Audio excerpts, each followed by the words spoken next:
বলছেন পিতা, আজ যদি আপনি আমার অভিশাপ করেন জগতের পরি, আজ ভস্য হয়ে যাবে এই আসনে, তাই বলছি আমাকে ক্ষমা করুন।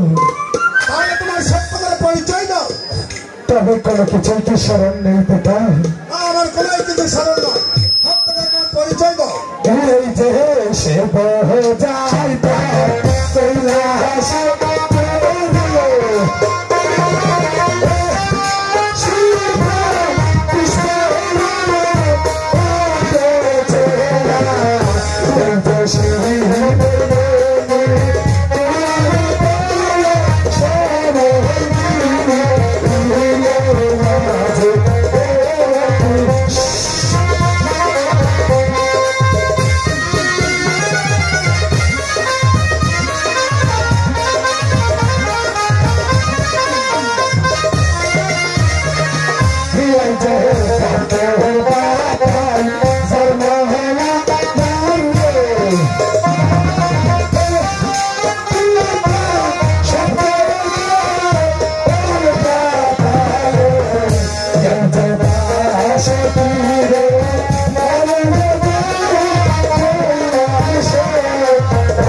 আমার সবকিছু মনে পড়েছে মা।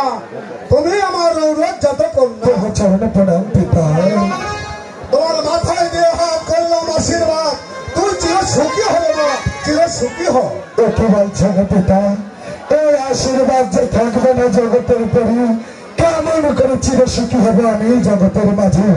তাই বলছি আমার ঘরে নেই, বাড়ি নেই, আজ এত যজ্ঞ ধরেছিলাম ওই পাতাল নগরে কাশপুর ঘরে, আজ 12 বছর পর চলে আসলাম এই মত্ত নগরে। তবে আমার কোনখানে স্থান হবে পিতা? বলেছিল তোর ঘর নয়, বাড়ি নয়, তুই এই দেব শিবমণি, এই শিবের কন্যা যখন, তখন তোর অবশ্যই বাড়ি ঘর আছে। তোর স্থান হবে আমার সেই কৈলাসে।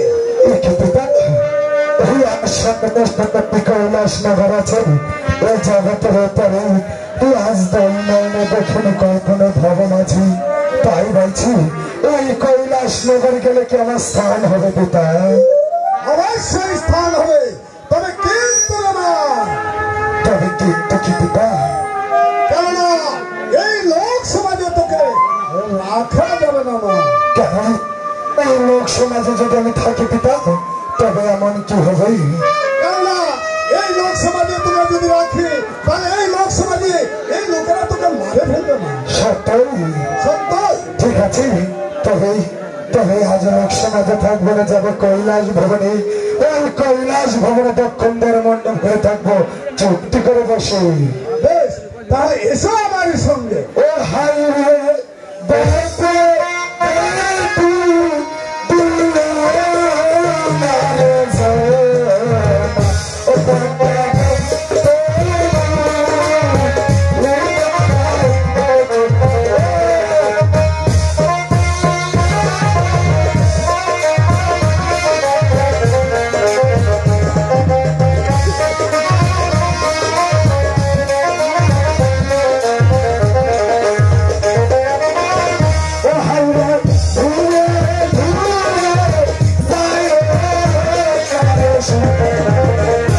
Say